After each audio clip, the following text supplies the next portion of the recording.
Shopify online selling वास्ते online business वास्ते एक बेहतरीन प्लेटफॉर्म है और ये ऐसा बिजनेस है जरा तुसा 30,000 40,000 50,000 कने स्टार्ट कर सकते हैं। ड्रॉप शिपिंग नहीं, पाकिस्तान में वाइट लेबल मतलब असा कोई 5 10 15 प्रोडक्ट घिनसूं अपना स्टोर लॉन्च करेसूं, स्टोर दे उते पब्लिश करेसूं, पब्लिश करने के बाद असा एक अच्छी जी ऐड बड़ेसूं, ऐड चलेसूं उतो साको ऑर्डर आसन असा फुलफिल करेसूं।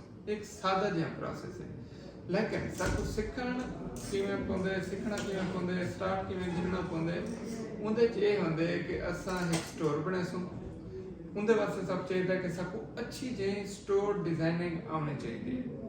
दूजा सारे कने कोई तगड़ी प्रोडक्ट होवे वो असा सर्च करेसूं, सीखसूं, किवें पता लगसी।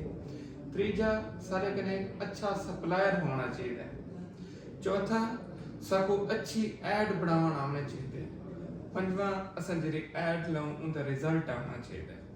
छेवां सेटअप करना कि साडा अकाउंट होना चाहिए TCS नाल या कहीं भी कोरियर कंपनी नाल जिन नाल असा सारा बिजनेस करो। ये 6 स्टेप हैं जिन सब फॉलो करना पड़ना। मोस्टली लोग क्या करन यूट्यूब तो सीख गए बेहतरीन है, अच्छी प्रैक्टिस सी होंदी है। वो सीख देन स्टोर डिजाइनिंग मतलब आधन शायद ये सारा कंप्लीट थी गए, कंप्लीट नहीं थिया ये तो तुसा पहला दूसरा स्टेप कंप्लीट कीते तो टोटल स्टेप है 6 स्टेप पूरे करेसो तो ताको ऑनलाइन काम मिलसी ना ते काना मिलसी पीछे तोरा सीखण सारा कुछ फजूल है उनका कोई फायदा नहीं।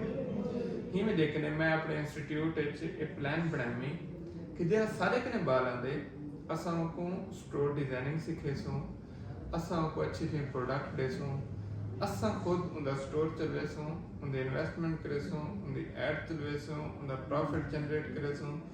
जले उनका स्टोर ओके होसी और काम करना पे और पीछे 700 सारा हक अदा थी गया।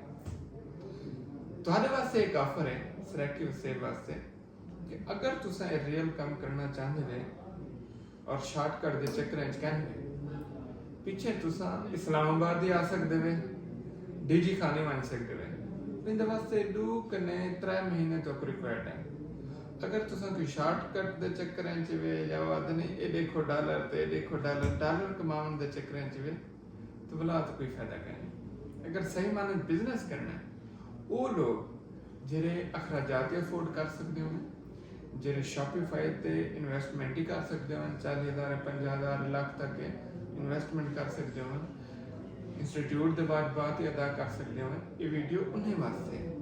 अगर एक स्टूडेंट है अफोर्ड ही नहीं कर सकता, फीस ही अफोर्ड नहीं कर सकता तो ये बहुत मुश्किल है को अपना स्टोर लॉन्च करें। अच्छा स्टोर ही लॉन्च करके तो ये मुश्किल है वो अपना स्टॉक बाय करें। अच्छा स्टॉक ही बाय करके तो सारे के मुश्किल काम है मार्केटिंग का बजट वो कितों ने सी ते अहले अक्ल वास्ते वीडियो है ते जेरे बिजनेस करना चाहते हैं, जिन्हें कने पैसा है, जेरे इन्वेस्टमेंट करना चाहते हैं, जेरे 1 लाख कने स्टार्ट करना चाहते हैं उन्हें वास्ते ऑप्शन है तो अपना शॉपिफाई स्टोर लॉन्च करें, मार्केटिंग करें, अपने प्रोडक्ट लॉन्च करें तो बिजनेस करें।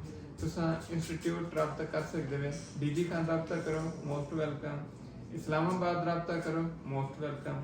मेरी 2 टीम अवेलेबल होंगी है। अगर तो आपको जवाब लेट मिलते तो दोबारा कहीं भी टाइम में ही रब्ता कर सकते हो ताकि तो आपको थोड़े सवाल का जवाब मिल पाए। बाकी इंस्टीट्यूट आओ तो जल्द आओ, ऑफिस खुले पे तो आप सारी मालूमात आपको मिल